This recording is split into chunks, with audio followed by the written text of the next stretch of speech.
العباد رب اشرح لي صدري ويسر لي أمري واحلل عقدة من لساني يفقه قولي.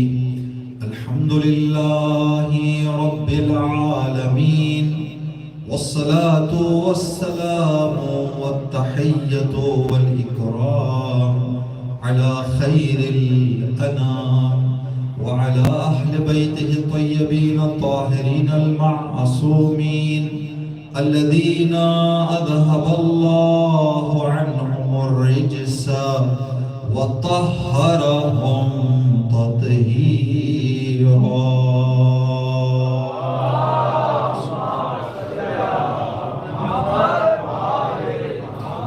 يا رب الحسين بحق الحسين اشفي صدر الحسين بظهور الحجة واللعنة على أعدائهم أجمعين. أما بعد، قال مولانا الصادق عليه السلام في زيارة 40 وبذل مهجته فيك ليستنقذ عبادك من الجهالة.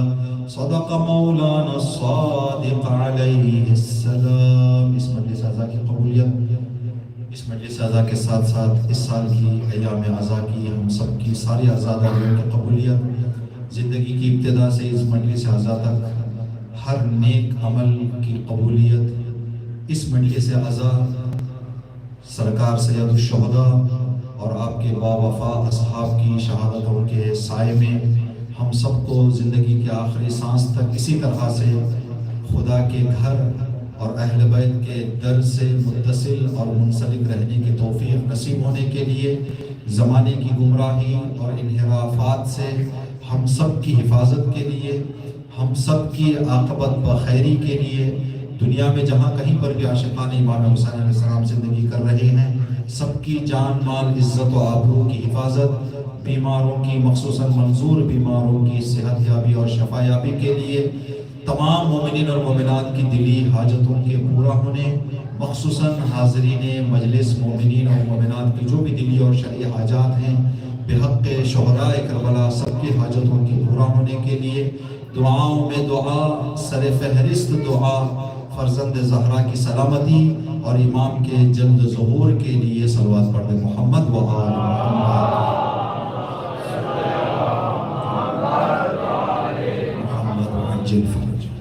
اگر خدا اپنی مشیت سے ان مجلسوں میں اور آج کی مجلس میں شرکت کا اس دنیا میں ہمیں کچھ اجر دینا چاہتا ہے تو ہم اللہ سے یہ ظاہر کریں کہ خواہش اور دلی کہ پروردگار اس مجلس میں شرکت کا دنیا میں کچھ ہم کو تو صلہ دینا چاہتا ہے تو ہماری زندگی میں ہمیں 41 کی کربلا کی زیارت نصیب ہو.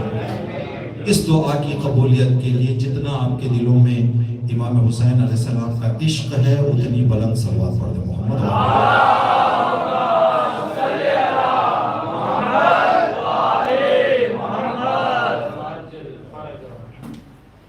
اربعین سید الشہداء ہے اور کل کی مجلس اور جو پہلے سے اربعین کے حوالے سے جو مجالس چل رہی ہیں، چھٹے امام امام جعفر صادق علیہ السلام کی نورانی زبان سے نکلنے والے چند جملات میں سے ایک جملہ امام نے اپنے صحابی سے فرمایا، صفوان جمال سے، کہ اے صفوان اگر تمہیں 40 کے دن میرے جد حسین کی زیارت کا موقع ملے، قبر پہ جانا تو جو جملے میں کہہ رہا ہوں میرے جد کی قبر پر وہ جملے امام کی خدمت میں سلام کی شکل میں پیش کرنا. اور یہ جو جملے ہیں 2 دن جو یہاں پر اللہ کے توفیق سے زیارت 40 پڑھی گئی مغرب کی نماز کے بعد، تو تقریباً سلام والے جملے کم ہیں، یہاں گواہیاں زیادہ ہیں. زیارت 40 میں 3 یا 4 سلام ہیں، اس کے بعد اشہد، میں گواہی دیتا ہوں. پھر انسان کچھ گواہیاں پیش کرتا ہے، ان گواہیوں میں سے ایک گواہی جس پر ہم روشنی ڈال رہے ہیں، زائر قبر امام حسین اور ذریح مبارک امام حسین پر ہاتھ رکھ کر اپنے زبان پر یہ جملے ظاہر کرتا ہے کہ اے خدا میں گواہی دیتا ہوں جس ولی کی زیارت کے لیے میں آیا ہوں، اس ولی نے تیرے دین کو بچانے کے لیے تیری راہ میں اپنے مہجت کو بذل کر دیا۔ کل ہم نے بذل کا لفظ آپ کو بتایا۔ بذل جو ہے کسی کو کوئی چیز عطا کرنا ہے، لیکن جب بندہ کسی کو عطا کرتا ہے تو اس کو کئی نام دیے جاتے ہیں۔ اگر بندہ کسی چیز کی پراپرٹی ملکیت اپنے سے نکال کر دوسرے کو دے رہا ہے اور دوسرے سے کچھ لے رہا ہے تو اس کو کہیں گے بیچنا۔ ہم نے دے دیا ہے لیکن یہ ہم جو دے رہے ہیں ہم بیچ رہے ہیں۔ ہماری ملکیت سے ایک چیز کو نکال کے دوسرے کی ملکیت میں دے رہے ہیں۔ جب وہ پیسہ دے کر فائنل ہو جائے گا تو پھر اس چیز کے مالک ہم نہیں ہیں۔ اس کو استعمال کرنے کے لیے آگے والے سے پھر ہمیں کیا لینا پڑے گا؟ اجازت لینا پڑے گی۔ گلاس بوٹل پانی کا ہم نے دکان والے کو پیسہ دیا، دکان والے سے ہم نے لے لیا۔ اب دکان والا چاہے پانی پیے تو ہم سے کہ بھائی خطرہ پانی پی سکتا ہوں، ہم نے لیا اسی سے ہے، اس لیے کہ اب ہم مالک ہو گئے ہیں تو اس کو استعمال کرنے کا حق نہیں۔ ایک مرتبہ کسی بندے کو ضرورت کے وقت ہم کچھ دیتے ہیں کہ آپ 1 مہینے کے بعد ہمیں لوٹا دیں، ہم نے دیا ہے، اس کو کیا کہیں گے؟ قرض۔ ایک مرتبہ کوئی سامان ہمارے پاس ہے، ہم سفر پہ جانا چاہ رہے ہیں، کسی کو دے کہ بھائی آپ اپنے پاس رکھیں واپس آ کے لے لوں، کیا کہیں گے اس کو؟ امانت۔ کسی کی کوئی تقریب ہوئی، شادی کی، ولادت کی، تو ہم ان کے گھر پہنچے، پیک کر کے کوئی چیز لے جا کے ان کو دے دیا، ہم نے دیا ہے، کیا کہیں گے اس کو؟ تحفہ ہو جائے۔ جب تحفہ دیتا ہے انسان تو دل میں ذہن میں کہیں نہ کہیں یہ بات رہ جاتی ہے کہ جب ہمارے یہاں بھی کوئی پروگرام ہوگا تو یہ بھی لے کے آئیں گے۔ تحفے میں یہ ایک خیال بندے کے دل میں ہوتا ہے۔ اگر بندے کے ذہن میں بنا ہے تو آگے والا اگر احسان فراموش نہیں ہے تو وہ کہے گا بھائی جب انہوں نے ہمیں تحفہ دیا ہے تو یہ ہمارا بھی وظیفہ بنتا ہے کہ ہم بھی ان کے یہاں جا کر اپنے حیثیت کے مطابق کوئی تحفہ پیش کریں۔ ایک مرتبہ بندے کے ذہن میں یہ خیال نہیں ہوتا کہ کچھ وہ مجھے دے، اس طرح سے کوئی چیز عطا کر دیتا ہے تو اس کو کہتے ہیں ہبہ۔ لیکن ہبہ میں بندہ شرطیں رکھ سکتا ہے، میں آپ کو یہ قلم دے رہا ہوں، صرف آپ کو یہ قلم نوح السلام مرثیہ لکھنے کے لیے استعمال کرنا ہے۔ شرط رکھ کے بندہ ہبہ کر سکتا ہے، واپسی کی کوئی امید نہیں رکھ سکتا، نہیں رکھتے بغیر رکھے ہوئے۔ جیسے ہم نے جو مثال دی کر آپ کی خدمت میں، جب امام نے کربلا کی زمین خریدی بنی اسد سے تو بنی اسد کو کیا کیا امام نے؟ ہبہ کیا۔ ہبہ کرنے کے بعد فرمایا کہ شرط یہ ہے کہ جو بھی زائر میرا آئے اس کو 3 دن مہمانداری کرو اس کی، اور میری قبر کا پتہ پوچھے تو میری قبر کا اس کو پتہ بتانا۔ امام نے شرطیں رکھ کے ہبہ کی۔ ہبہ میں امام سے امام واپس لینے کی کوئی امید امام نے نہیں رکھی تھی، ٹھیک، لیکن شرطیں رکھی امام نے۔ اب اتنے جو دینے کے بعد، کسی کو عطا کرنے کے بعد یہ جو نام گزرے ہیں، اس سلسلے کی آخری منزل جہاں انسان کچھ دے دے تو نہ شرط رکھے، نہ واپسی کی امید رکھے، نہ قرض ہے، نہ بیچ رہا ہے، نہ ہدیہ ہے، نہ امانت ہے، ان سارے چیزوں سے خالی کر کے بندہ کوئی چیز کسی کو دے دیتا ہے تو اس کو کہتے ہیں بذل۔ تو ہم زیارت میں کیا کہیں گے؟ مولا حسین آپ نے بذل کیا ہے اپنے موجود۔ دیکھیں بذل میں ایک چیز کا ہونا بہت ضروری ہے، وہ ہے انسان کی محبت۔ بذل کرنے کے لیے انسان کو جو چیز تیار کرتی ہے وہ انسان کی محبت ہے۔ آگے والے سے، آگے والے کی جتنی دل میں بندے کی محبت رہے گی اتنا بذل کرنے کے لیے انسان کیا کرے گا؟ ماں باپ جو ہمیں کچھ دیتے ہیں، بذل کر رہے ماں باپ ہمیں کیوں کر رہے ہیں؟ اس لیے کہ ماں باپ کی محبت ہے ہمارے سامنے۔ ماں خود بھوکی رہ جاتی ہے، بچے کو دے دیتی ہے، بس میرا بچہ پیٹ بھر کے کھا لے، نہ شکریہ کی امید، نہ احسان رکھنے کی امید، کچھ نہیں۔ یہ کیا ہے جو ماں کو اس طرح کی قربانی پیش کرنے کے لیے تیار کر رہی ہے؟ یہ ماں کی بچے سے محبت ہے۔ حسین کو اللہ سے کتنی محبت تھی، حسین نے اللہ کی راہ میں بذل کر دیا، بذل کیا۔ تو بذل محبت شرط ہے بذل میں، جتنی زیادہ محبت اتنا انسان بذل کرنے کے لیے تیار ہو جائے گا۔ محبت کے لیے انسان کی پہچان کی ضرورت ہے، جتنا بندہ پہچانے گا اتنا زیادہ محبت کرے گا، جتنا زیادہ محبت کرے گا اتنا بذل کرنے کے لیے تیار ہو جائے گا۔ اگر بندہ نہ پہچانے تو محبت نہیں آئے گی، محبت نہ آئے تو پھر بذل کرنے کے لیے انسان تیار نہیں ہوگا۔ اسی لیے جناب کمیل نے پوچھا مولا امیر المومنین سے، مولا میں آپ کی محبت کی سرحد میں قدم رکھنا چاہتا ہوں، شروع کہاں سے کروں؟ تو امام نے فرمایا کمیل اگر شروع کرنا چاہتے ہو علی کی معرفت سے شروع کرو، محبت کی تلاش نہ کرو، تم محبت کے پیچھے نہ بھاگو علی کی، تم علی کو پہچان لو، خود بخود محبت تمہارے دل میں آ جائے۔ معرفت انسان کو کیا کرتی ہے؟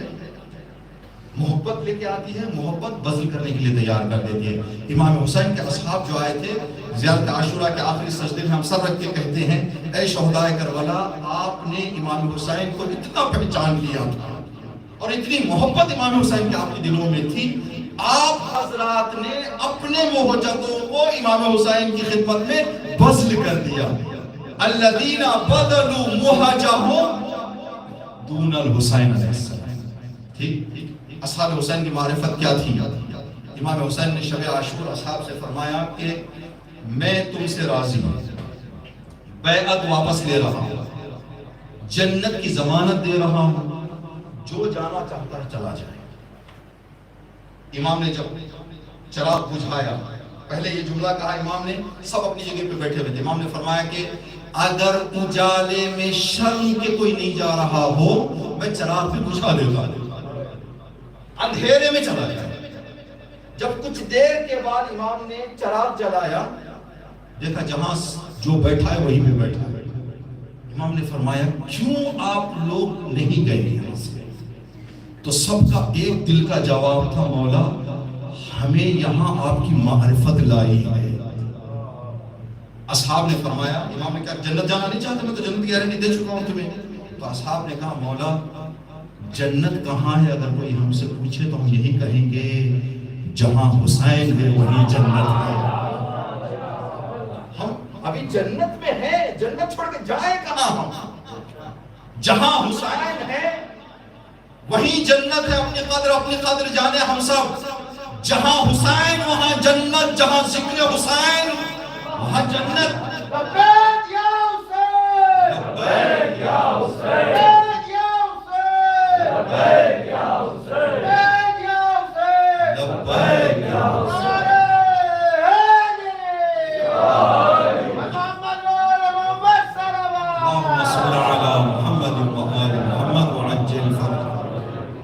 انسان کی معرفت پر منحصر ہے کہ انسان کے پاس معرفت کتنی ہے۔ ایک اردو شاعر، پتہ نہیں کس شاعر کا ہم نے بہت پہلے بچپن میں اس شعر کو یاد کیا تھا، منطبت پڑھا کرتے تھے جشن وغیرہ میں، تو یہ شعر ہمارے ذہن میں یاد رہ گیا ہے جو اسی ہمارے موضوع سے جڑا ہوا ہے۔ جنت سے نکالے گئے پیغمبر اول، جنت سے نکالے گئے پیغمبر اول، آپ کے ذہن میں یہ بات ہونی چاہیے۔ یہ جو جنت حضرت آدم کو جہاں سے نکالے گئے ہیں یہ وہ جنت نہیں ہے جہاں انسان مرنے کے بعد حساب کے بعد جاتا ہے، اس لیے کہ وہ جنت میں کوئی چلا جائے تو پھر واپس نہیں آئے گا، اس لیے وہ والی جنت ہمیشہ کی جنت ہے۔ ٹھیک، یہ والی جنت کیا ہے؟ یہ وہ اللہ نے دنیا میں جا کر زندگی آدم کو کیسے انجام دینا ہے اس کی ایک مشق اور تمرین کرانے کے لیے، پریکٹس کروانے کے لیے اللہ نے گارڈن بنایا تھا۔ اس گارڈن کو اللہ نے نام دیا ہے جنت، اس لیے کہ عربی میں جنت کا معنی ہے باغ، باغ۔ تو آپ کی خدمت کر سکیں کیا دلیل ہے ہمارے پاس کہ وہ جنت وہ والی جنت نہیں ہے؟ دو دلیلیں ہیں۔ شیطان اندر آیا تھا نہیں بہکانے کے لیے آیا تھا، مطلب وہ جنت میں شیطان آئے گا نہیں آئے گا۔ شیطان کا آنا بتا رہا ہے یہ باغ تھا، جنت نہیں تھی۔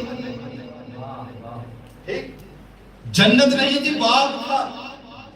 تو آپ دوسری دلیل نکالے گئے، حضرت آدم سے کہا جائیں آپ یہاں سے باہر آ، تو اللہ کیا والے نیک کام کر کے میری جنت میں آئیں گے، ہم فیہا خالدون، وہ ہمیشہ ہمیشہ وہاں رہنے والے ہیں۔ تو حضرت آدم کا نکالا جانا بتا رہا ہے وہ والی جنت نہیں ہے، ٹھیک، بلکہ وہ ایک الگ طریقے کی جنت تھی جہاں سے حضرت آدم نکالے گئے۔ جو بھی اللہ نے بنایا تھا وہاں سے حضرت آدم نکالے گئے اور اس کو نام اللہ نے دیا تھا جنت۔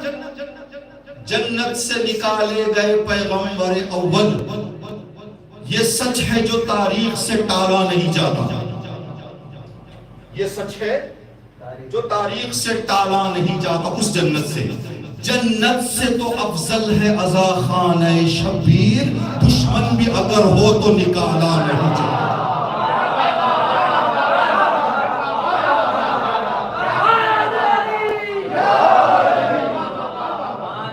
جنت سے تو افضل ہے عزا خانہ شبیر، دشمن بھی اگر ہو تو نکالا نہیں جاتا۔ اس لیے کہ یہاں دنیاوی تعلقات سے آنا نہیں ہے، عشق حسین میں آنا ہے، عشق حسین ہے یہاں، معرفت حسین، یہاں محبت حسین۔ تو بذل کے لیے انسان کو محبت چاہیے۔ اب جتنا انسان کے دل میں محبت اتنا بذل کرے گا۔ ماں باپ اپنی طاقت کے مطابق پیسے بذل کریں گے، وقت بذل کریں گے، بہت ساری چیزوں کو بچوں کے لیے، ہر بندہ اپنے اپنے۔ امام حسین نے کیا بذل کیا ہے جو زیارت عاشوراء میں، زیارت اربعین میں ہم پڑھتے ہیں، بادل مہجتہ، امام حسین نے اپنے مہجت کو بذل کیا ہے۔ آج کی مجلس میں یہ مہجت کے لفظ کو آپ کی خدمت بیان کرنا ہے، بتانا ہے کہ کیا وہ چیز تھی جو امام نے عطا کیا ہے۔ اور یہ بات ہم نے کل عرض کی تھی کہ امام جب مدینے سے نکل رہے تھے تو امام نے فرمایا جو بھی اپنا مہجت بذل کرنے کے لیے تیار ہے وہ میرے ساتھ چلے، اس سے نیچے مجھے نہیں چاہیے۔ بذل چاہیے، امانت نہیں، قرض نہیں، بذل چاہیے۔ امام بتانا چاہ رہے ہیں جو حسین اور خدا کی معرفت اور محبت دل میں رکھتا ہے وہ چلے، اس لیے کہ بذل کرنے کے لیے محبت چاہیے، معرفت چاہیے۔ مہجت، مہجت کیا ہے؟ مہجت اگر آپ ڈکشنری میں جائیں تو اس کے معنی آپ کو ملیں گے عربی ڈکشنری میں۔ اردو اگر آپ اس کا عربی ٹو اردو ٹرانسلیٹ دیکھیں، مہجت کے کنار ترجمہ ملے گا لخت جگر۔ یہ ہم استعمال کرتے ہیں، یعنی لخت جگر اردو ماحول میں بہت استعمال ہوتا ہے۔ کہاں استعمال کرتے ہیں ہم؟ اپنے پیارے کو، اپنے لاڈلے کو، اپنے چہیتے کو، کسی کو دیکھے، اپنے بچوں کو مخصوصا، تو انسان کہتا ہے اے میرے لخت جگر۔ اس طرح کے محبت اظہار کرنے کے لیے دیکھیں مہجت میں بھی محبت ہے۔ جب انسان محبت اظہار کرنا چاہتا ہے تو جو لفظ استعمال کرتا ہے، عرب کہتا ہے مہجت، تم میرے مہجت ہو۔ اردو میں کہا جاتا تم میرے لخت جگر ہو۔ نبی کریم محمد مصطفیٰ صلی اللہ علیہ وسلم اپنے تین اصطلاحات کو استعمال کیے، تینوں اردو میں بھی استعمال ہوتے ہیں، اس کا اگر ترجمہ عرض کریں، نبی کریم نے فرمایا فاطمہ تو مہجت قلبی۔ مہجت کا معنی ہم نے آپ کی خدمت میں بتایا۔ نبی کریم نے فرمایا فاطمہ میرا لخت جگر ہے، وَإِبْنَاهَا ثَمَرَةُ فُعَادِي، اور فاطمہ کے دو بچے میرے دل کا چین ہیں، وَبَعْلُهَا نُورُ بَصَرِي، فاطمہ کے شوہر میرے آنکھوں کا نور ہے، میرے آنکھوں کا نور علی، میرے دل کا سکون حسنین، میرا لخت جگر فاطمہ۔ یہ تینوں ہم استعمال کرتے ہیں، لخت جگر، نور نظر،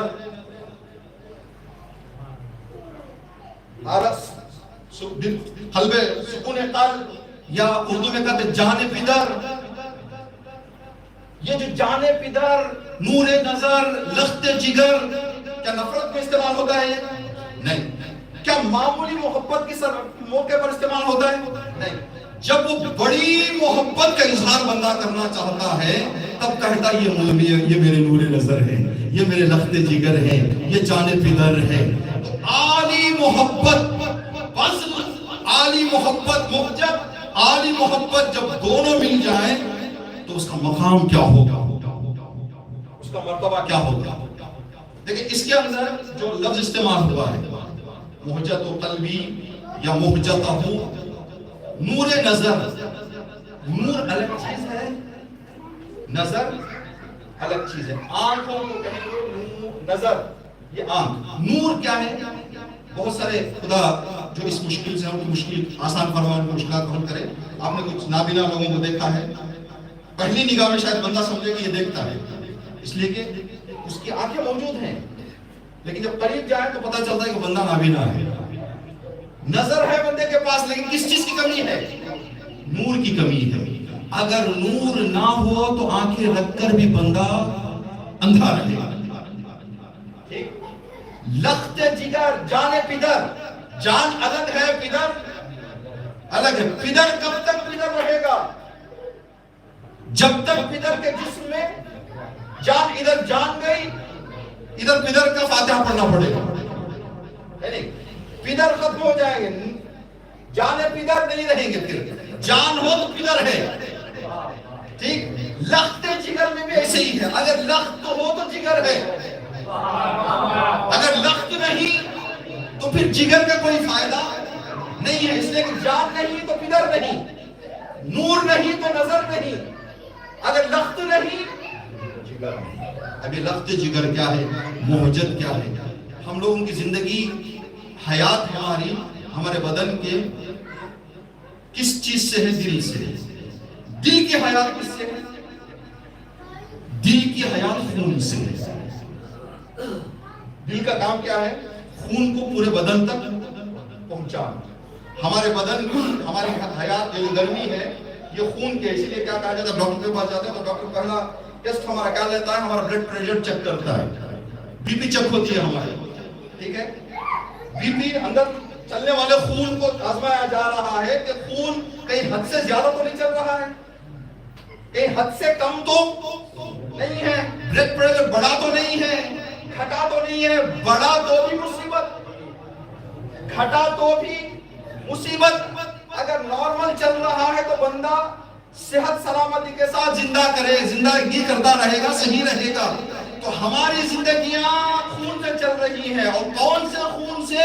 جو نہ حد سے بڑھے نہ حد سے گھٹے. یہاں سے معلوم ہوتا ہے کوئی بھی چیز حد سے بڑھ جائے یا حد سے گھٹ جائے تو خطرے سے خالی نہیں ہوتی، چاہے وہ خون ہو چاہے عقیدے ہو.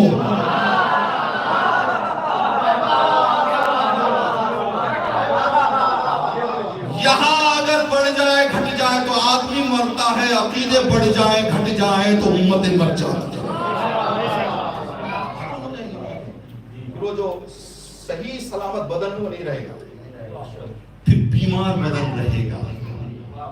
بیمار انسان سے کوئی ڈرتا نہیں ہے، بیمار سے کوئی کام ہونے والا نہیں ہے. اگر پوری دنیا میں عقیدے کے اعتبار سے، دنیا میں کتنے مسلمان ملک ہیں، کتنے مسلمان عقیدے رکھنے والے ہیں، دشمن کس کے پیچھے لگا ہوا ہے؟ یہ دشمن کا پیچھے لگنا بتا رہا ہے اگر صحت سلامتی کے عقیدے کا کوئی مذہب ہے تو وہ شیعہ ہے، دوسرے سارے بیمار پڑے ہوئے ہیں.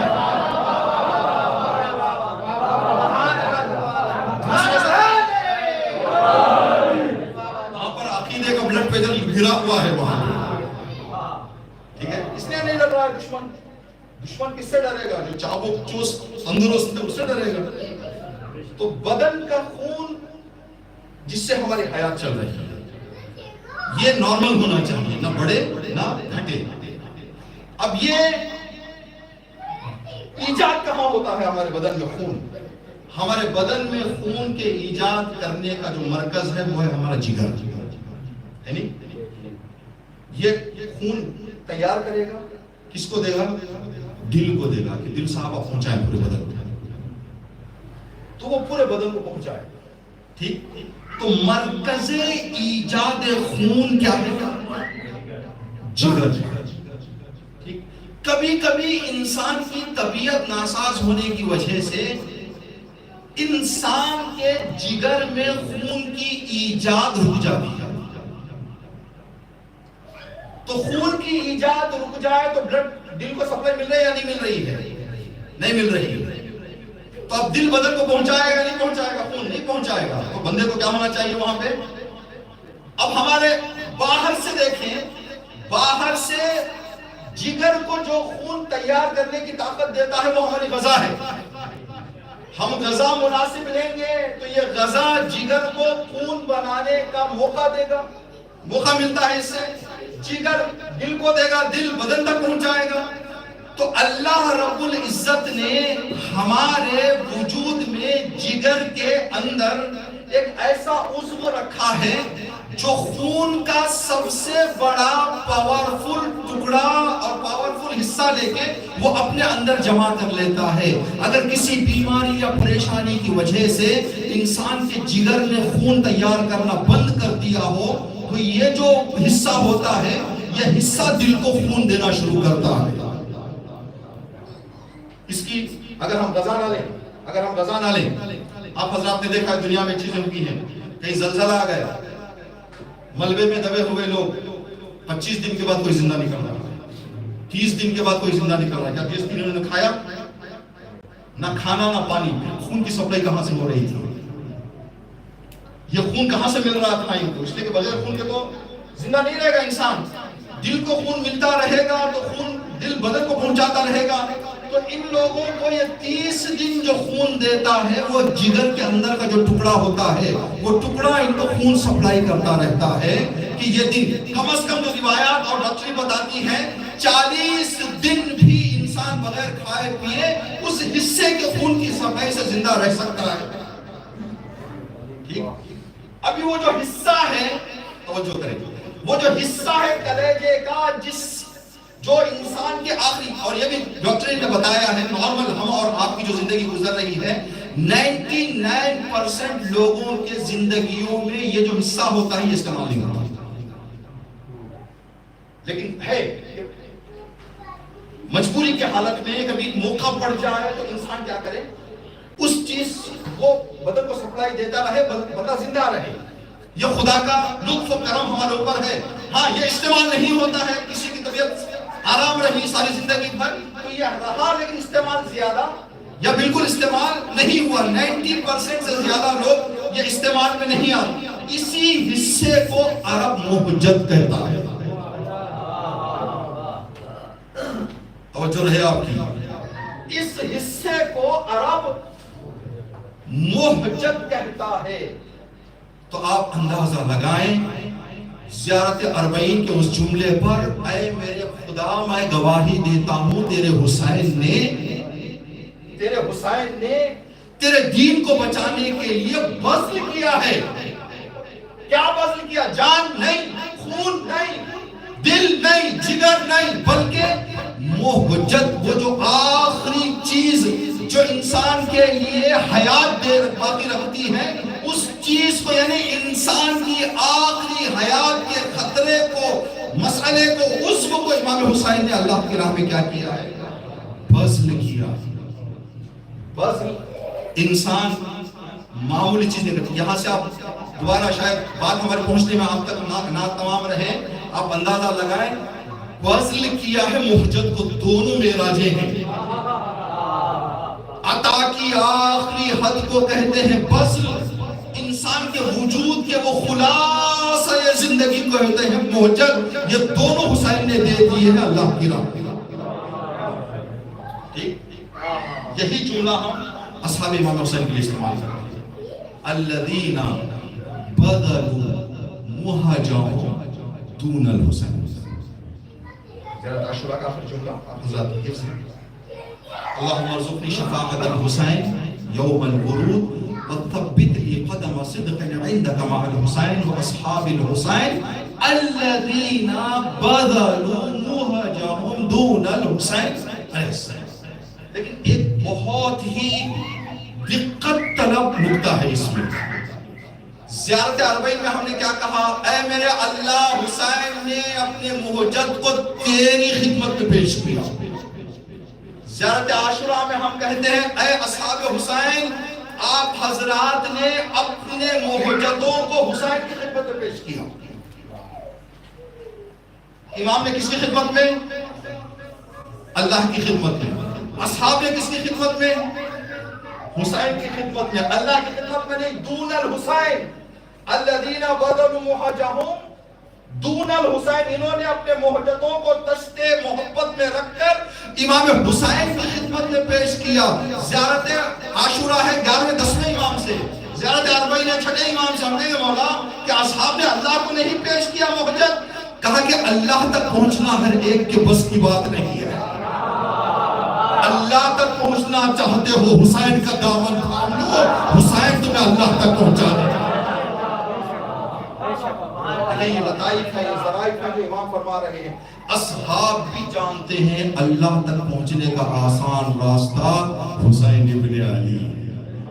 اسی لیے ہمارے اماموں نے فرمایا ہم سب نجات کی کشتی ہیں, جس کشتی میں تم آ جاؤ نجات پا جاؤ گے, لیکن اگر مطمئن اور جلد نجات پانا چاہتے ہو ہمارے جد حسین کی کشتی میں سوار ہو جاؤ. کلنا سفن النجا, ہم سب سفینہ نجات ہیں. ولیکن سفینۃ الحسین اوسع واسرع.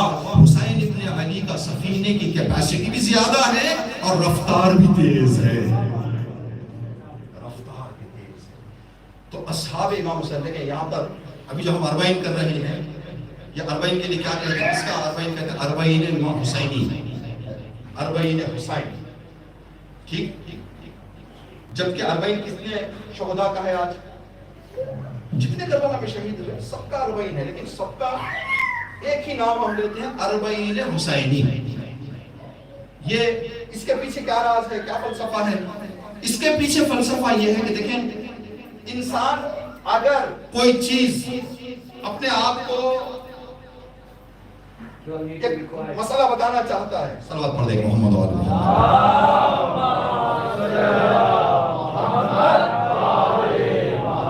جلدی سے مثال دے کے بعد آگے لے کے جائیں مسائل کی طرف, اس لیے وقت کی دامن میں گنجائش نہیں ہے. جب ہم گھر بناتے ہیں, ہم گھر بنائیں, گھر بنانے کے لیے, گھر تعمیر کرنے کے لیے سب سے پہلے کیا چیز خریدنی ہوگی؟ جلدی سے آپ حضرت صاحب نے جواب دیں. زمین خریدنی ہوگی. بندہ اگر خریدی ہوئی زمین کے پاس جائے اور کوئی کال کرے بھائی کہاں ہو, تو کیا کہے گا بندہ؟ زمین کے پاس. گھر کے پاس کہے گا نہیں. ٹھیک ہے, اس لیے کہ ابھی زمین خریدا ہے اس نے گھر بنانے کے ارادے سے. پایا تیار ہو گیا, اس وقت کسی دوست کا کال آیا بھائی کہاں ہو, کیا کہے گا؟ زمین کے پائے کے پاس.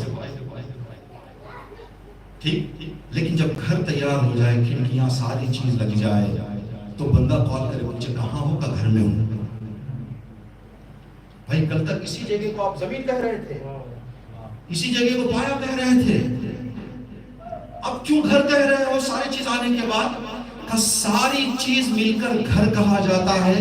اگر گھر کہہ دیا جائے تو زمین بھی آ جائے گی, کھڑکیاں بھی آ جائیں گے, پایا بھی آ جائے گا, وائرنگ بھی آ جائے گی, پائپس بھی آ جائیں گے, سارے گھر کی سہولیات جو ہیں وہ اس میں آ جائیں, اس لیے کہ گھر کہہ دیا ہے. اصحاب شہداء ہمیں جواب دیں گے اگر حسین کہہ دو تو حبیب بھی ہے, حر بھی ہے, جون بھی ہے, عباس بھی ہے. حسین کا اربعین یعنی عباس کا اربعین, اکبر کا اربعین, قاسم کا اربعین. اس لیے کہ ہم نے کل کا نام لے لیا ہے. جب کل کہہ دے تو جن اجزاء سے مل کر یہ کل بنا ہے سب کا نام ہے. لیکن یہ گھر محبت کے ساتھ بنا ہوا, اصحاب کی امام سے محبت اور اصحاب کی امام سے معرفت, اور امام کی خدا سے محبت اور خدا سے معرفت. اربعین یہ درس ہمیں اربعین اور زیارت عاشورہ سے مل رہا ہے. الذین بذلوا محجتهم دون الحسین وبذل محجته فیک لیستنقذ عبادک من الجہالہ. تیرے بندوں کو جہالت سے باہر نکالنے کے لیے, بیدار کرنے کے لیے فاطمہ کے لال نے اپنے جگر کی محجت کو دے دیا. اب علماء اس کی تفسیریں بتاتے ہیں کہ محجت کیا تھا امام کا, کیا وہ عضو, کہتے ہیں جب اصغر کو لے کر امام میدان میں آئے, اصغر کی شہادت کے وقت جو غربت امام نے دیکھی ہے، وہ مہجت تھا امام کا، وہ آخری امام کے خطرہ خون اور محبت تھی جو اس عالم غربت میں ایک 6 مہینے کے بچے کو ہاتھ میں لیے، جس کے صدقے میں پانی خلق ہوا ہے۔ دیکھیں، ایک مرتبہ عزت دار انسان سے کوئی چیز پوچھتا ہے تو انسان کے دل کو کوئی ٹھیس نہیں پہنچتی۔ خدا نہ کرے کبھی کسی عزت دار کو کسی ذلیل کے سامنے کچھ مانگنا پڑ جائے۔ میرے حسین کے دل پر یہ مسئلہ اتنا گراں گزرا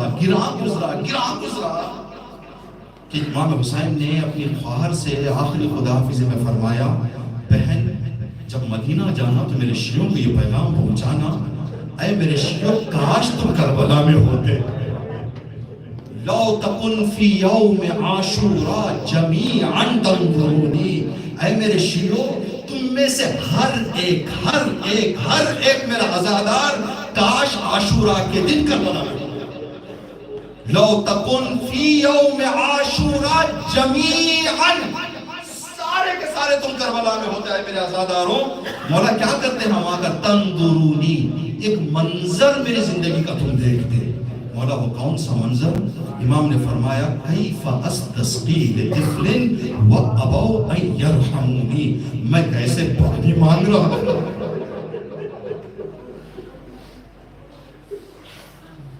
اسی محرم میں اس جملے کی تھوڑا سا گہرائی کے حوالے سے ذہن میں ترجمہ آیا، ایک ترجمہ۔ اب دل پر ہاتھ رکھ کر جائیں، بعد میں جا کر تصور کریں۔ آپ سب عزیز مومنین عزاداران امام ہیں، اتنے مومنین کے سامنے ایک کوئی بندہ کھڑے ہو کر کہے کہ کیا مجھے ایک گلاس پانی ملے گا؟ ایک گلاس پانی ملے گا؟ سارے کے سارا مجمع کہے نہیں۔ اس بندے کے دل پہ کیا گزرے گی؟ اس بندے کے دل پہ کیا گزرے گی جس نے ایک گلاس پانی اتنے بڑے مجمع سے مانگا؟ ایک مرتبہ پانی نہ دیتے لیکن خاموش بیٹھ جاتے۔ وَأَبَوْا، یعنی سب نے کہا نہیں۔ حسین کہے میں نے اصغر کو ہاتھ میں لے کر کہا کہ میرے اصغر کو ایک خطرہ پانی مل جائے گا۔ 30,000 کے لشکر نے ایک آواز میں کہا حسین نہیں۔ میرے دل پہ کیا گزری ہوگی ہے میرے شیعوں، کاش تم کربلا میں ہوتے اور اس منظر کو دیکھتے۔ لو تکن فی یوم عاشوراء جمیعا تنظرونی کیف استسقی لطفل وابوا ان یرحمونی۔ اربعین حسینی ہے، یہاں آج اربعین کی رات ہے۔ بعض ممالک میں جیسے بر صغیر میں آج شب اربعین ہے، وہاں مومنین کل اربعین منائیں گے۔ عزیزان محترم، اے عاشقان حسین، اربعین حسین کی بہن زینب کی عاشوراء ہے، اس لیے کہ زینب نے اربعین میں ہی اپنے بھائی پر آنسو بہائے ہیں۔ اربعین سے پہلے زینب قبر حسین پر آئی نہیں ہے۔ یہ قافلہ نکلا ہے، درمیان راہ پہنچا، ایک ایسی جگہ پہنچا قافلہ جہاں سے ایک راستہ کربلا جا رہا تھا، ایک راستہ مدینہ جا رہا تھا۔ چوتھے امام نے قافلے کو روک دیا، پھوپھی اماں کی خدمت میں پہنچے۔ پھوپھی اماں، ہم 2 راہیں پہ پہنچے ہوئے ہیں، ایک مدینہ جا رہا ہے، ایک کربلا جا رہا ہے، آپ کہاں جانا چاہیں گی؟ جناب زینب نے ہلکی آواز میں کہا سجاد کربلا میں کربلا جانا۔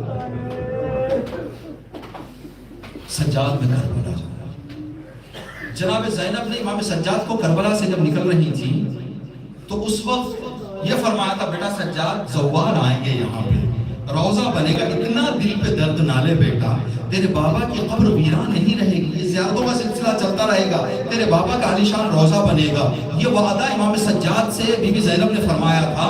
اب زینب نکلی ہیں تو زینب کے اس دعا اور اس ارمان اور اس بات کو صادق کرنے کے لیے اللہ نے جابر ابن عبداللہ انصاری کو توفیق دی، جابر تم قبر حسین کی زیارت کے لیے جاؤ، اس سے پہلے کہ سجاد آئیں زینب کا قول سچا ہو جائے کہ زوار آئیں گے، زوار آئیں گے۔ پہلا زائر کربلا جابر ابن عبداللہ انصاری آنکھوں سے نابینا ہو چکا تھا، کربلا کے قریب پہنچا، ایک رہنما کو طلب کیا، عطیہ یا اوفی جس کا نام، کہا عطیہ مجھے کربلا لے چلو۔ عطیہ ساتھ لے کر آئے، کہا عطیہ ہم کہاں پہنچے ہیں؟ کہا ہم فرات پہنچے ہیں۔ عطیہ مجھے فرات کے کنارے لے جاؤ، میں مولا کی قبر پہ جا رہا ہوں، میں چاہتا ہوں تیار ہو کر جاؤں۔ غسل زیارت کیا جابر ابن عبداللہ نے، کہا عطیہ مجھے میرے مولا حسین کی قبر پہ لے جاؤ۔ عطیہ نے کہا جابر میں پہلی مرتبہ کربلا آیا ہوں، یہاں قبریں بہت ہیں، حسین کی کون سی قبر ہے مجھے نہیں معلوم۔ جابر نے کہا عطیہ تم ہر قبر کے سراہنے مجھے بٹھا دو، میں خاک سون کر سمجھ جاؤں گا کہ فاطمہ کے غریب کی کون سی قبر ہے۔ ایک ایک قبر پر عطیہ لے جاتے تھے، جابر کہتے تھے نہیں یہ قبر نہیں، یہ قبر نہیں، یہ قبر نہیں۔ ایک قبر پر گئے، جابر نے خاک سونگی، کہا عطیہ میرے آقا کی یہی قبر ہے۔ پہلا سلام پہلے زائر نے پیش کیا، السلام علیکہ یا ابا عبداللہ، اے میرے مولا حسین آپ پر میرا سلام۔ کچھ دیر کے لیے جابر خاموش ہو گئے اور ایک جملہ کہا مصائب کا جابر نے، حسین میری زندگی میں کبھی ایسے نہیں ہوا میں نے سلام کیا ہو اور آپ کا جواب نہ آیا ہو۔ حسین آج جابر سلام کر رہا ہے، آپ مجھے جواب نہیں دیتے۔ جابر نے خود جواب دیا، حسین جب آپ مدینے میں تھے تو آپ کا سر بدن سے ملا ہوا تھا، آج آپ کا سر بدن سے جدا ہے، آپ جواب دیں گے تو بھی کیسے دیں گے؟ جابر زیارتیں کر رہے تھے، اتنے میں عطیہ اوفی نے کہا جابر دور سے کوئی کاروان آتے ہوئے نظر آ رہا ہے۔ جابر نے کہا کہ کچھ نشانیاں ہیں کاروان کی؟ کاروان سیاہ کپڑے پہن کے آ رہا ہے۔ جابر قبر سے اٹھ گئے، کہنے لگے کہ یہ زینب و سجاد کا قافلہ آ رہا ہے، مجھے لے جاؤ قافلے کے راستے میں۔ قافلہ دور سے امام سجاد نے دیکھا، بیویوں سے کہا کہ آپ رک جائیں، کوئی مجھے مرد نظر آ رہا ہے، میں جاؤں پہلے دیکھوں۔ امام سجاد آئے ہیں، دیکھا جابر نے کہا مولا میں کربلا میں نہیں تھا، مولا میں آپ کو آپ کے بابا کی شہادت کی تسلیت پیش کرتا ہوں۔ پہلا شخص تھا جو محبت سے گلے مل کر امام سجاد کو پرسہ دے رہا تھا۔ جیسے ہی جابر گلے ملنے لگے، امام سجاد نے کہا چچا جابر آہستہ، میرا سینہ زخم۔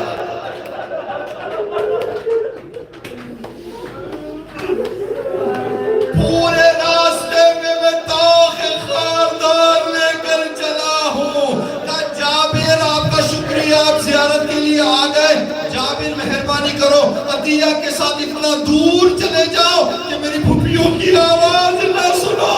ابھی یہ جملہ کہنا تھا، زینب نے سنا، خیمے کے اندر سے، ہماری کے اندر سے آواز دی، عباس میں کربلا آ گئی۔ نامحرموں سے بچ کے آ رہی ہوں عباس۔ بس آخری فقرہ اور آپ کی زحمت تمام ہے۔ میں نے عرض کیا جناب زینب معصوم بھائی، امام سجاد فرماتے ہیں جتنے بیویاں آئی ہوئی تھی 3 دن میں بیویوں کی پلکوں سے خون نکل رہا تھا، بیویاں اتنا گریا کر رہی تھیں۔ یہ قافلہ پہنچا، بس آخری یہ 40 کے دن ہم پڑھتے ہیں مسائل، دوسرے دنوں میں نہیں پڑھتے۔